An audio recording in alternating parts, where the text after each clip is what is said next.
नमस्कार दोस्तों, मैं महावीर सिंह राठौड़ वाईफाई समर्पण के यूट्यूब चैनल से आप सभी का स्वागत करता हूं। साथियों, आपसे अनुरोध है कि वीडियो को ज़्यादा से ज़्यादा लाइक करें, शेयर करें, कमेंट करें। आज के बात करेंगे हम रीजनिंग के बारे में। जो रीजनिंग का जो सब्जेक्ट रहेगा उसको मैं कंप्लीट कराने का प्रयास वाईफाई समर्पण यूट्यूब के चैनल के माध्यम से करूँगा। और आज का अपना टॉपिक रहेगा डाइस। ये जो पासा नाम का टॉपिक है, ये सभी प्रकार के एग्ज़ाम जैसे राजस्थान पुलिस है, दिल्ली पुलिस है, इसके साथ साथ एसएससी, रेलवे, बैंक, पटवार, इन सभी के लिए बहुत ज़्यादा महत्वपूर्ण है। इसलिए इस टॉपिक से मैं शुरुआत कर रहा हूँ। आपसे अनुरोध रहेगा कि ज़्यादा से लाइक और शेयर कमेंट करने के आप हमें अवगत कराएं। धन्यवाद। तो इस टॉपिक को शुरू कर रहा हूँ। देखो, डाइस क्या होता है। सबसे पहले डाइस किसे कहते हैं, तो 3 शब्द में एक साथ आपको समझाने का प्रयास करूँगा। एक आपने नाम सुना होगा, घनाभ, ठीक है। दूसरा नाम सुना होगा आपने, घन, और अगला नाम आता है पासा, ठीक है। तीनों को मैं एक बार समझा देता हूँ एक साथ में, फिर आपको मैं सभी के बारे में बात करूंगा। और अपना टॉपिक मेन रहेगा पासा। पासा पे पहुंचने से पहले मैं आपको घन समझाता हूँ, घन से पहले मैं आपको घनाभ समझाता हूँ। आपने आयत पढ़ा होगा। देखो, 2 प्रकार की आकृति होती है, एक को बोलते हैं 2D, एक को बोलते हैं 3D। अब ये दोनों क्या होती है पहले आप समझ लो। एक आकृति होती है 2D आकृति, जिसको बोलते हैं द्विविमीय आकृति। एक आकृति होती है 3D आकृति, जिसको बोलते हैं त्रिविमीय आकृति। अब देखो, ये 2D और 3D है क्या चीज।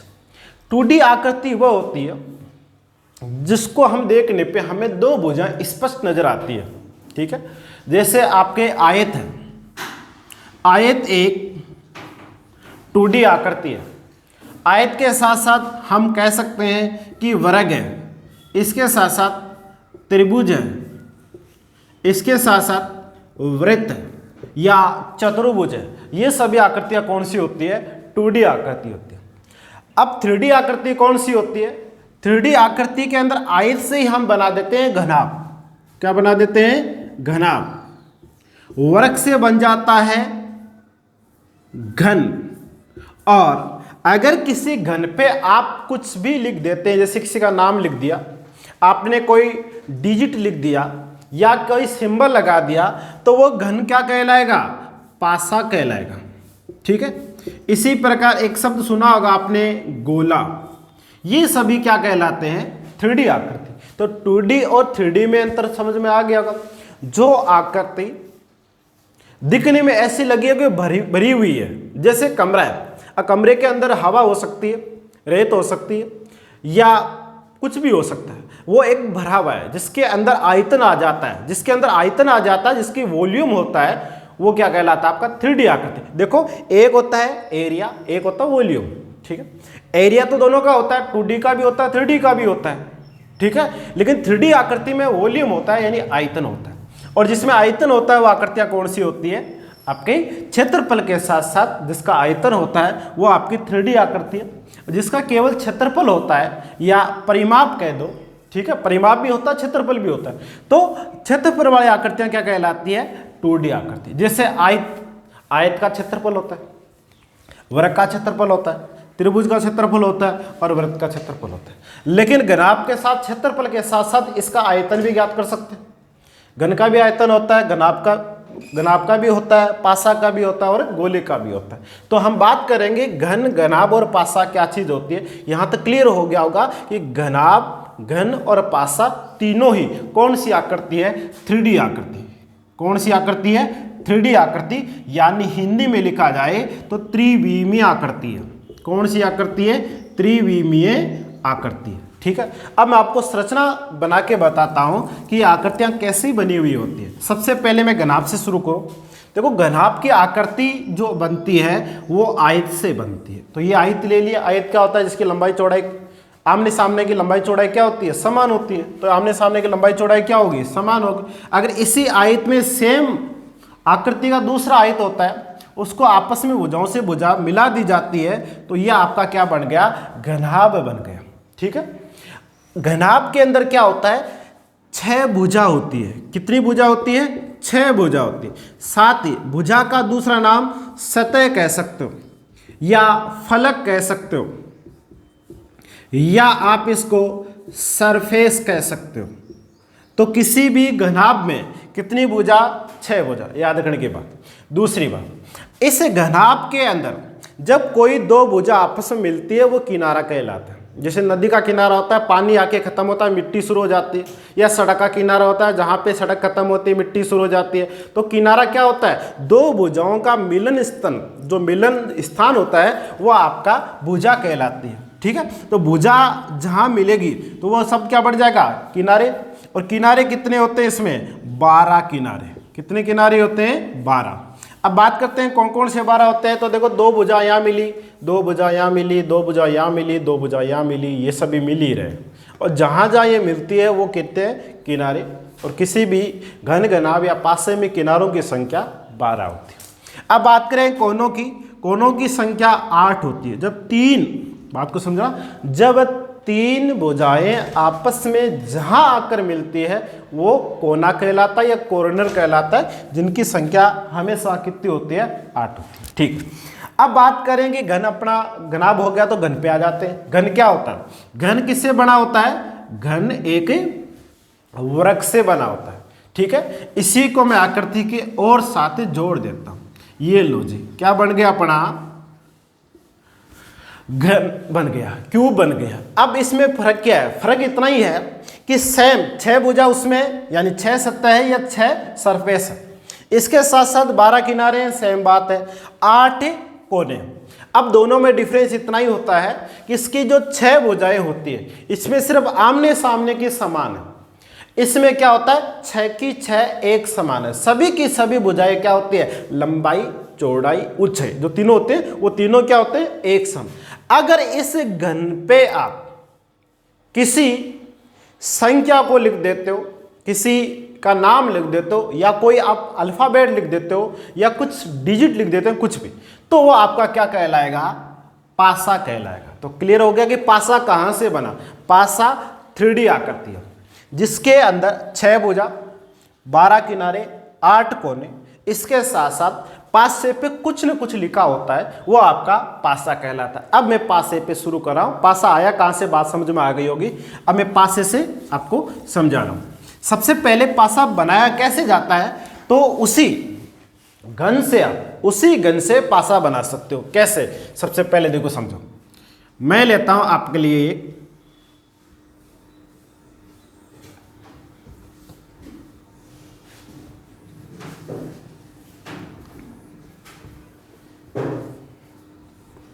ठीक है, ये आपका एक घन है। बात को समझना, ये आपके लिए केवल के एक घन है। ठीक है, इस घन के ऊपर आप नंबर लिख देते हो 1, क्या लिख दिया मैंने? 2, क्या लिख दिया मैंने? 3, 4, 5। 5 तो हम डिजिट लिख रहे हैं, इसके साथ साथ कुछ और भी है जो इस पे लिखा जा सकता है। कहां लिखा जा सकता है? 5 के पीछे कुछ ना कुछ नंबर लिख सकते हैं। जैसे 6 लिख दिया, 1 के पीछे 3 लिख दिया, 2 के सामने 4 लिख दिया, 5 के पीछे क्या लिख दिया? 6। तो आप ये बताओ कि इस पासे के अंदर, अब तो घन घनाभ तो बात कंप्लीट है, तो मैं घन घनाभ को हटा देता हूं, मेन पासे पे आ जाता हूं। देखो, पासा होता है, इसके अंदर कितनी भुजा होती है? 6 भुजा होती है। भुजा का नाम सतह, फलक या सरफेस। अगली बात, कितने किनारे होते हैं? 12 किनारे। कितने किनारे होते हैं? 12 किनारे। कितने कॉर्नर होते हैं या कोने होते हैं? 8 कोने। ठीक है ना। काम की बात बोर्ड पे लिखूंगा, बाकी आपको मैं समझाने के प्रयास करूंगा। आकृति कैसी होती है? 3D आकृति। ठीक है, अब देखो, मैं आपको छोटा सा एक डायग्राम दिखाता हूं। ये एक डाइस है या पासा है। पासा क्यों बना? देखो, इस डायग्राम पे यहां पे कुछ नंबरिंग या कुछ बिंदु या कुछ सिंबल आपको दिखाई दे रहा है। एक काला काला आपको डार्क दिखाई दे रहा है, इसका मतलब यहाँ पे जो लिखा हुआ है वो इसके विपरीत में कुछ और लिखा हुआ है। जैसे 6 लिख दिया, यहाँ पे कुछ और लिखा हुआ है, यहाँ पे कुछ और लिखा हुआ है। तो किसी भी घन पर अगर कोई बिंदु लिख देते हैं या किसी का नाम लिख देते हैं या कोई वर्ण लिख देते हैं या कुछ अन्य प्रतीक लिख देते हैं या कोई अंग लिख देते हैं, तो वो क्या कहलाता है? पासा। पासे की एक विशेषता होती है, पासा हमेशा स्वतंत्र अवस्था में आता है। किस अवस्था में आता है? स्वतंत्र अवस्था में। अब इसका अर्थ क्या हुआ? स्वतंत्र अवस्था में आने का मतलब क्या हुआ? अगर किसी घन पे आप दूसरा घन रख सकते हो, लेकिन अगर किसी पासे पर अगर आपने दूसरा पासा रख दिया, जैसे ऊपर से एक पासा और रखा, तो ये जो लिखा हुआ वो क्या रहेगा? दोनों सतह को बीच में आने की वजह से हिडन हो जाएगा, छिप जाएगा, हमें पता ही नहीं चलेगा कि इस पे लिखा हुआ क्या। या आपने एक पासे के सामने दूसरा पासा लाके रख दिया, तो इधर जो भी लिखा होगा वो हिडन हो जाएगा, छिप जाएगा, तो वो पासा नहीं है। पासा हमेशा, पासा की सबसे बड़ी विशेषता क्या है? पासा हमेशा स्वतंत्र अवस्था में आता है। ठीक है, अब देखो पासे की कुल भुजा तो कितनी होती है? 6। लेकिन अगर मैं आपके सामने कहूं यूं, तो आपको केवल 6 में से एक स्पष्ट नजर आ रही है, बाकी क्या बिंदु आपको नहीं पता। आपके सामने केवल 4 बिंदु है।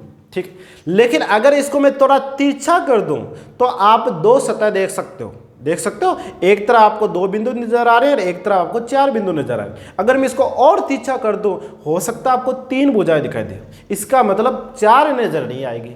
एक किसी भी पासे में अधिकतम, न्यूनतम नहीं, न्यूनतम तो 1 हो सकती है, अधिकतम कितनी भुजा नजर आ सकती है?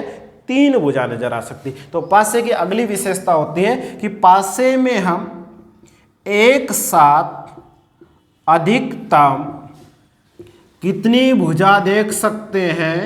तो कितनी भुजा देख सकते हैं? 3 भुजा एक साथ। इसीलिए हमारे कंपटीशन एग्जाम के अंदर, प्रतियोगिता जो परीक्षाएं होती है, उसमें जो पासे की संरचना कुछ अलग प्रकार की नजर आती है। वो कैसी होती है? वो इस तरह का नजर आता है।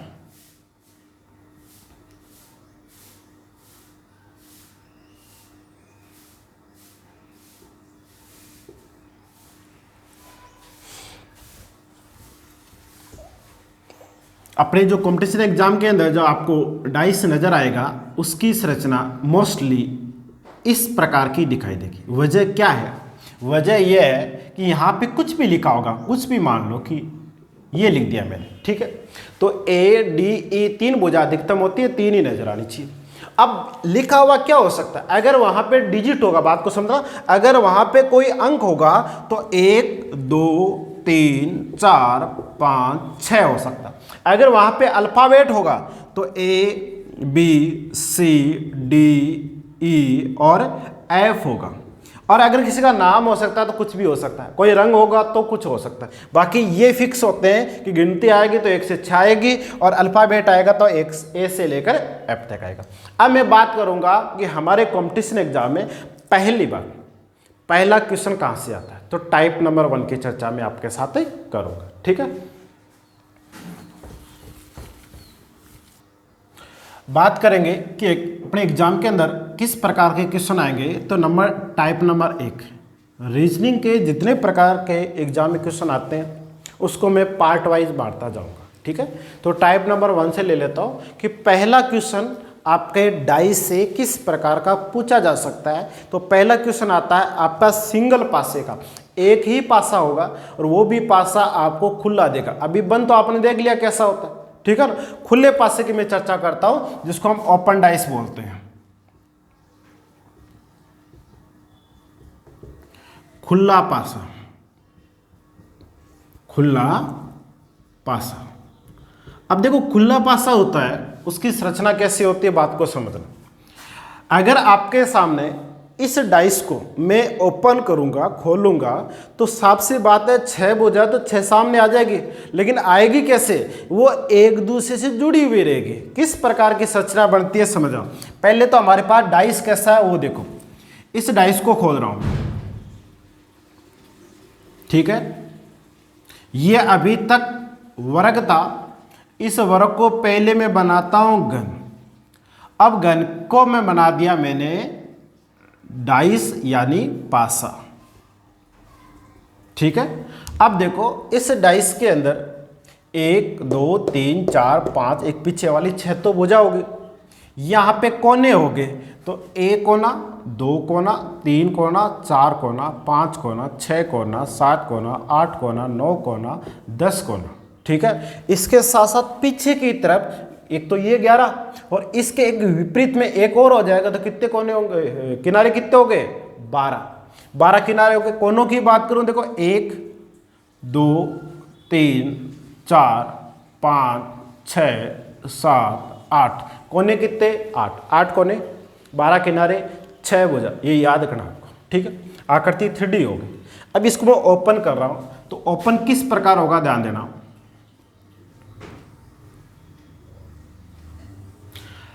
हमेशा पास में से 4 भुजा एक साथ आएगी। कितनी भुजा एक साथ आएगी, 4। तो इसको मैंने एक साथ 4 भुजा एक साथ कर दी, ये लो, ये 4 भुजा। और आपने घर पे भी देखा होगा, हमारे से चौक का डब्बा हो या मिठाई का बॉक्स हो या किसी का भी, अगर मान लो हम देखते हैं बॉक्स होता है जो 3D आकृति का बना होता है, उसको ओपन करते हैं तो एक हिस्सा नीचे जाता है और एक हिस्सा ऊपर आता है, ठीक है। इसलिए हमारा एक हिस्सा जाएगा ऊपर की तरफ और एक हिस्सा जाएगा नीचे की तरफ। जो यहाँ पे हमने जो अल्फ़ाबेट लिखा है वो मैं आपके यहाँ लिख देता हूँ। क्वेश्चन करता जरूरी क्रम से दे, आगे पीछे भी कर सकता है, किसी का नाम ले सकता है, किसी का डिजिट लिख सकता है, हो सकता है बदलाव हो जाए।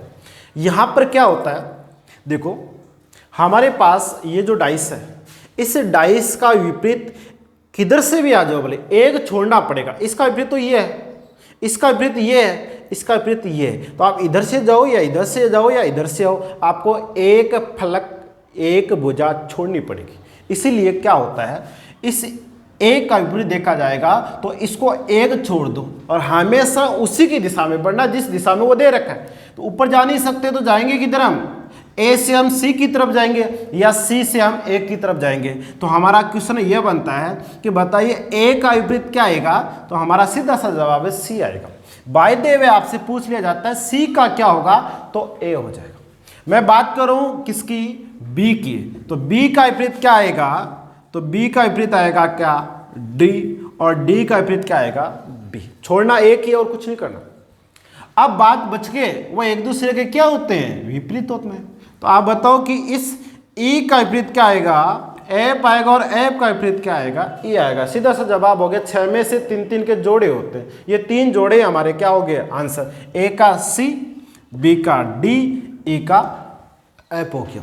एग्जाम में क्वेश्चन ये भी दे सकता है, या थोड़ा सा अगर बदलाव करेगा तो वो इस प्रकार का डायग्राम आपको दे सकता है। कैसा भी डायग्राम देगा, 4 भुजा जोड़कर ही देगा, ये निश्चित है। देखो ये 4 भुजा जुड़ी हुई है,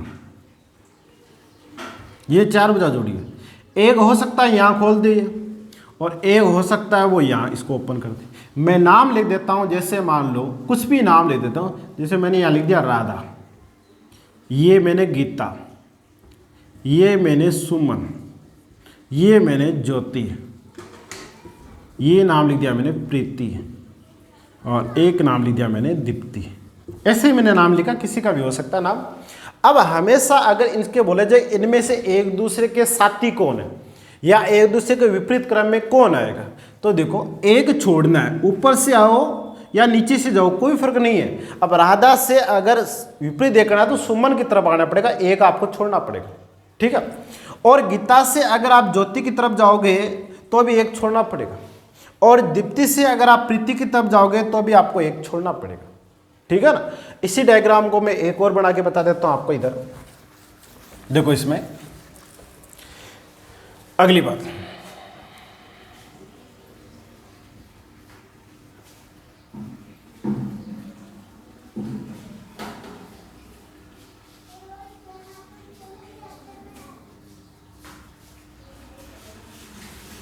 अब कईयों का कन्फ्यूज ये होता है कि ये यही खोलना जरूरी है क्या 2 नंबर पे, कोई जरूरी नहीं है, कहीं भी खुल सकता है। ये इसके सामने खुल सकता है, ये इसके सामने खुल सकता है, ये यहाँ भी खुल सकता है, यहाँ भी खुल सकता है। लेकिन इतना ही ध्यान रखना कि जो 4 बने होते हैं उसके विपरीत दिशा में, एक ऊपर एक नीचे की तरफ, क्रम कोई फिक्स नहीं होता। जैसे मैंने यहाँ पे लिख दिया, इसको यहाँ खोल दिया, इसको मैंने यहाँ खोल दिया, हो सकता है मैं अगले के अंदर आपको इस तरह खोल के बता दूँ, तो ये कैसे भी हो सकता है, ठीक है। अब मैं इसमें मान लो गिनती का कोई फिक्स नहीं है कि 1 से 6 तक क्रम से ही हो सकता आगे पीछे हो। जैसे मैंने 5 लिख दिया, इधर मैंने 1 लिख दिया, इधर मैंने 6 लिख दिया, यहाँ मैंने 4 लिख दिया, या 3 लिख दिया, यहाँ 2 लिख दिया, ठीक है। लेकिन एक फिक्स है कि इस 5 का विपरीत हमेशा एक छोड़ के आगे बढ़ जाओ तो 4, 6 को एक छोड़ के आगे बढ़ जाओ तो 2, और 3 को एक छोड़ के आगे निकल जाओ तो 1। अब हमारा आंसर क्या होगा कि 5 का विपरीत क्या बनेगा, तो 5 का विपरीत आपका 4 बनेगा, 4 का 5, 6 का विपरीत 2 और 3 का विपरीत क्या बनेगा 1। ये हमारा आंसर होगा। तो ओपन डाइस कैसा भी दो, किसी का नाम दे दो, किसी को डिजिट में दे दो या कोई भी अल्फाबेट दे दो, हम कर सकते हैं, एक छोड़ के आंसर बनेगा। आजकल क्वेश्चन पूछने का तरीका क्या होता है, आपको ओपन डाइस देगा, उस ओपन डाइस को ऑप्शन में, क्वेश्चन में ओपन डाइस होगा और क्वेश्चन के अंदर आपको क्या देगा, ये जो इस प्रकार का क्रम नहीं पूछकर आपको बनाकर देगा। जैसे क्या बना सकता है, बात को समझना, इसी क्वेश्चन को मैं समझा देता हूं। ये आपका यहां तक क्लियर है तो अच्छी बात है। मैं आगे इसको क्वेश्चन क्या हो सकता है, या तो डायरेक्ट सीधा क्वेश्चन पूछ सकता है, अगर बाई देव ये नहीं हो, अच्छा लेवल का एग्जाम होता है उसमें ये डायरेक्ट इतना नहीं पूछता, थोड़ा सा IQ लेवल चेक करना होता है, तो वो ऑप्शन बना के देगा। ऑप्शन नंबर 1 में देगा, पहले डाइस बनाएगा वो इस तरह, पहले 4 डाइस बना देता हूं मैं, इस चारों में से एक डाइस अपना आंसर होगा।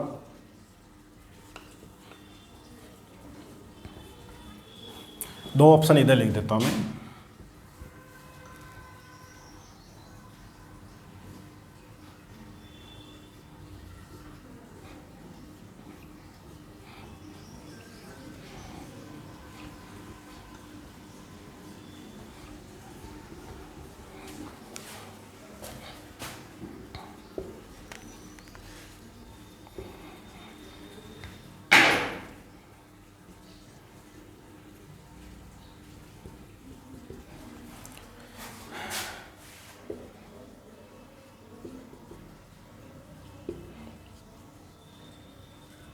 क्या हो सकता है, देखो हमेशा ध्यान रखना, ए का विपरीत कभी भी सी नहीं होगा। आपको पता है, मान लो मैं इस दीवार की चर्चा करूं, इस दीवार के विपरीत ये दीवार नहीं होगा भाई, ये इस दीवार के विपरीत तो ये दीवार है, लेकिन ये दोनों पड़ोसी नहीं हो सकते। ये दोनों आपस में पड़ोसी है या ये दीवार आपस में पड़ोसी होगी तो ये विपरीत नहीं बनेगी। जैसा कि आपको नजर आ रहा है कि ए का विपरीत सी है तो ए का पड़ोसी सी नहीं होगा, ठीक है। बी का पड़ोसी डी नहीं होगा, अरे बी का पड़ोसी डी नहीं होगा तो डी का बी कैसे हो सकता है, ई का एफ नहीं हो सकता तो एफ का ई कैसे हो सकता है, ये विपरीत है, विपरीत कभी पड़ोसी नहीं होते, ठीक है। अब देखो बात करेंगे इनमें से कौन सी बात सही होगी, ये नहीं देगा आपको, आपको इतना ही देगा कि ये क्वेश्चन करता दे दिया, नीचे निम्न में से कौन सा पासा सही संगत व्यवस्थित तरीके से सेट किया हुआ है, तो आपको ये जवाब देना है कि ए सी डी। तो ए का विपरीत तो क्या बनेगा सी, ए का विपरीत सी बनेगा तो ये तो पड़ोसी होगी, पड़ोसी होगी, इसका मतलब आंसर गलत हो गया, ठीक है। दूसरा देखना बी एफ ई, तो देखो बी एफ ई, ई और एफ तो पड़ोसी कैसे हो सकते हैं, नहीं हो सकते ना, तो गलत हो गया। अगली बात देखो, यहां पे मैंने लिखा A B F, A B F, बिल्कुल देखो तीनों को अलग अलग जगह से उठाकर यहां पे व्यवस्थित किया, तो हो सकता है ये सही आंसर, ठीक है। अगली बात एक बार और चेक कर लो, ए ई सी, ए ई सी, देखो ए और सी एक जगह से आ गया, इसका मतलब ये तो नहीं हो सकता, तो निश्चित तौर पे हमारा आंसर क्या होगा, सी होगा। कर सकते हो ना। चलो ये आपका टाइप नंबर 1 कंप्लीट है, मैं टाइप नंबर 2 की चर्चा आपके साथ करूंगा, ठीक है। क्लियर यहां तक। चलो अगली बात कर रहे थे, टाइप नंबर 1 में आपको कोई दिक्कत नहीं होगी, बहुत अच्छे से आपको समझ में आया, तो आप टाइप नंबर 2 की हम चर्चा आपके साथ करेंगे। तो अब देखो टाइप नंबर 2, इसको टाइप नंबर 4 तक आपको ले जाऊंगा और पूरा पासा आपको इसी 2 वीडियो के अंदर कंप्लीट करा दूंगा, ठीक है। तो टाइप नंबर 2 में क्या होता है, आपने अभी एक पासा देखा, वो भी पासा खुला देखा, अब आपके पास सामने मैं एक ही पासा लाऊंगा, लेकिन पासे की कंडीशन आपको 2 दूंगा। देखना पासा एक ही का गिनती में एक ही है, लेकिन कंडीशन 2 होगी। कंडीशन 2 कैसी होगी कि पासा 2 प्रकार का होता है, एक स्टैंडर्ड डाइस होता है, एक ऑर्डिनरी डाइस होता है, यानी मानक पासा और एक साधारण पासा। क्या होता है मैं आपको यही समझा देता हूं। सबसे पहले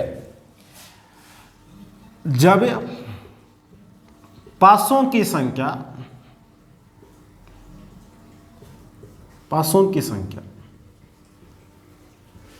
केवल 1 हो,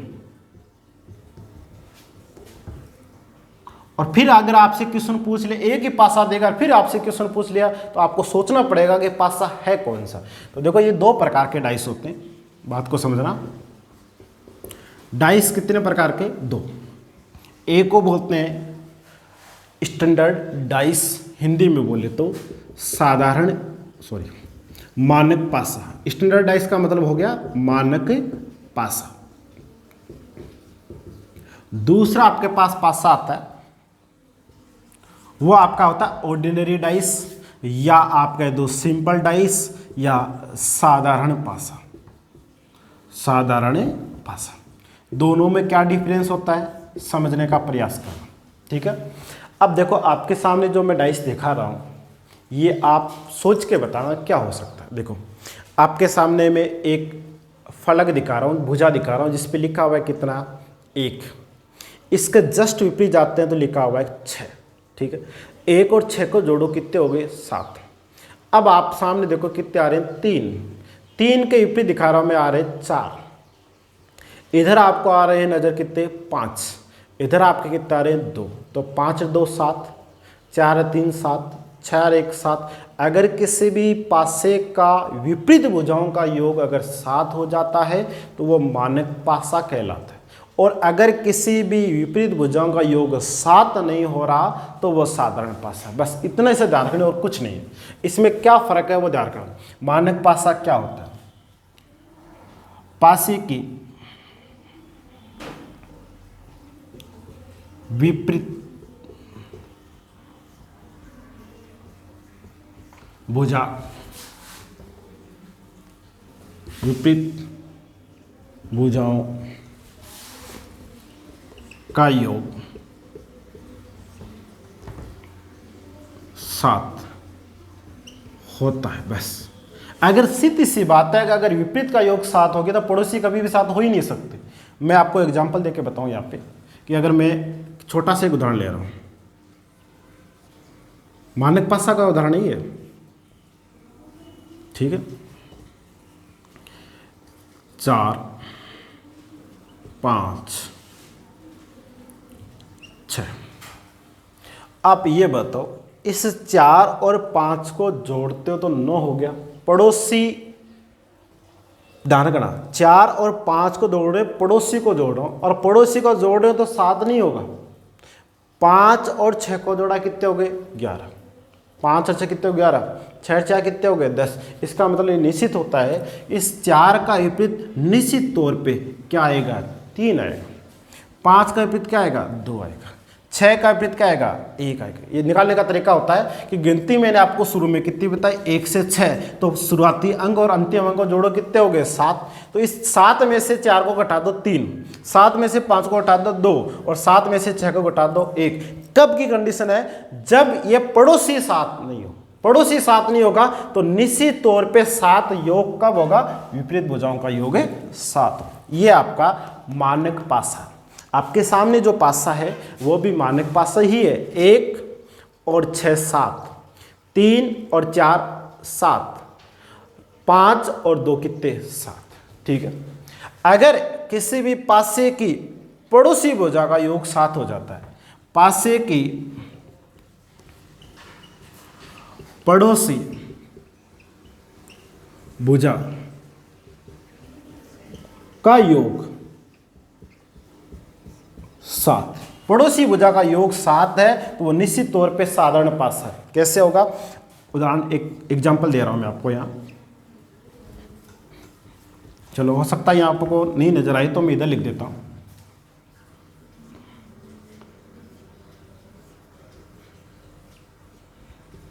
तीन 5 2। अब देखो 3 और 5 कितने हो गए? 8। 5 और 2 कितने हो गए? 7। तीनों में से किसी का भी अगर योग 7 हो जाता है तो वो मानक पासा नहीं होगा, वो साधारण पासा होगा। दोनों में डिफरेंस क्या है? एक में भुजाओं का योग 7, पड़ोसी भुजाओं का योग 7, एक में विपरीत भुजाओं का योग 7। पड़ोसी भुजाओं का योग 7 है तो साधारण पासा है, और विपरीत भुजाओं का योग 7 नहीं है तो वो मानक पासा।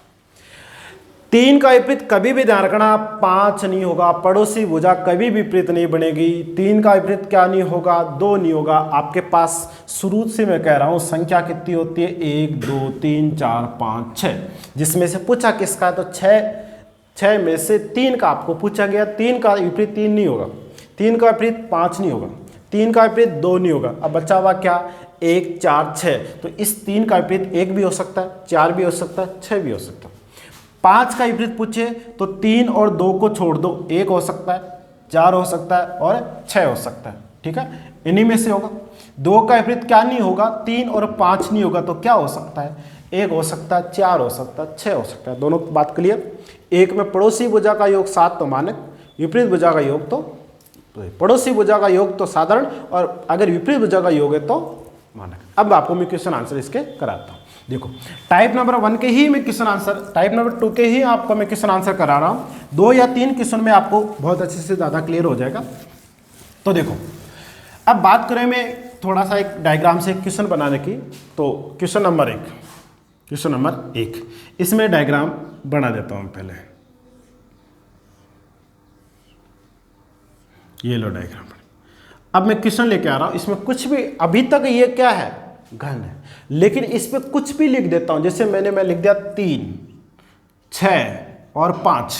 क्वेश्चन क्या देगा, दिए गए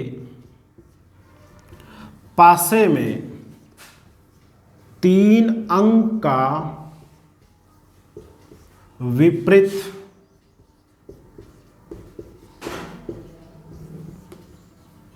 क्या होगा, बस ये आपको ध्यान रखना। अब देखो क्या आंसर आएगा, क्या रिप्लाई बनेगा, समझना। आपको सबसे पहले ये ध्यान रखना है कि दिया गया सिंगल जो पासा है वो पासा कैसा है, मानक पासा है या साधारण पासा है। अब बात करें, देखो 3 और 6 को जोड़ो, कितने हो गए 9, 6 और 5 कितने हो गए 11, 3 और 5 कितने हो गए 8। ये कभी भी पड़ोसी का योग 7 नहीं हुआ, और 7 नहीं होते मानक पासा। मानक पासा का नियम होता है कि 7 में से दिए गई संख्या को घटा दो। आपसे पूछा क्या गया, 3 का पूछा, तो आप 7 में से 3 को घटा दो, आपका आंसर आ जाएगा 4। डायरेक्ट आंसर कितना आ जाएगा 4। बाय द वे अगर आपको 6 का पूछता तो आंसर 1 हो जाता, क्योंकि 1 6 कितने होते हैं 7। अगली बात करें 5 की, तो 2 और 5 कितने हो गए 7, आंसर हो जाता। इस क्लियर है यहाँ तक। अगला क्वेश्चन लेके आ जाता हूँ, क्वेश्चन नंबर 2। इसे मैं थोड़ा सा मैं एडिटिंग कर देता हूँ। ये क्वेश्चन नंबर 2, 5 3 2। ठीक है, आपको मैंने 5 3 1 ले लेते हैं, क्योंकि ये तो पहले मानक पासा समझा देता हूँ आपको। 5 3 1 आपसे पूछा गया है कि दिए गए पासों के अंदर आपको किसका पता करना है, 1 का पता करना है, तो आंसर बदल जाएगा। ठीक है, अब देखो 5 3 8, 3 1 4, 5 1 6, कौन सा पासा है, मानक पासा। और मानक पासे में हमेशा 1 का पूछा तो 7 में से 1 को घटा दो, आंसर कितना बन जाएगा 6 बन जाएगा। कितना बन जाएगा 6 बन जाएगा। ठीक है, कोई दिक्कत नहीं होगी। चलो अगला उदाहरण है क्वेश्चन नंबर 3।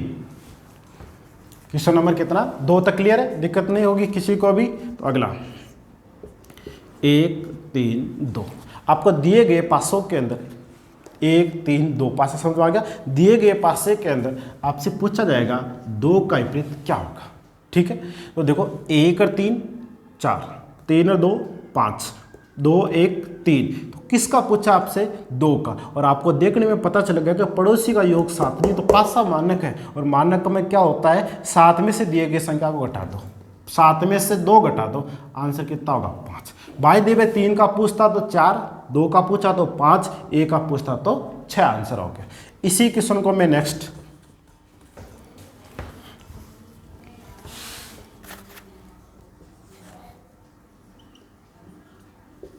अब आपको यह बताना है कि दिए गए पासे के अंदर, समझ आ गई बात, दिए गए पासे के अंदर 3 का विपरीत क्या आएगा। तो सबसे पहला काम अपना ये होता है कि दी गई संख्या को जोड़ो, 2 और 4 6, 2 और 3 5, 4 और 3 7, 7 होते ही पासा कैसा है साधारण है। और साधारण के अंदर क्या होता है कि जिसका पूछा गया 3 का पूछा गया, 3 का विपरीत क्या नहीं होगा 4 नहीं होगा, 3 का विपरीत क्या नहीं होगा 2 नहीं होगा। तो संख्या कितनी हो सकती है, 1 हो सकती है, 2 हो सकती है, 3 हो सकती है, 5 हो सकती है, 4 5 6 तक हो सकती है। जिसका पूछा गया सबसे पहले वही संख्या ले लो। 3 का विपरीत कभी भी 3 नहीं हो सकता, 3 का विपरीत और क्या नहीं हो सकता 4 नहीं हो सकता, 3 का विपरीत क्या नहीं हो सकता 2 नहीं हो सकता। तो क्या हो सकता है, ठीक है ना। तो 1 हो सकता है, 5 हो सकता है, 6 हो सकता है, ये ऑप्शन में आता है 1 5 6। कई बार ये ऑप्शन में नहीं आके आपसे ऐसा भी दे सकता है, ऑप्शन नंबर 1 1, ऑप्शन नंबर 2 में 5, ऑप्शन नंबर अगले में 6, और अगला आ जाता है ऑल।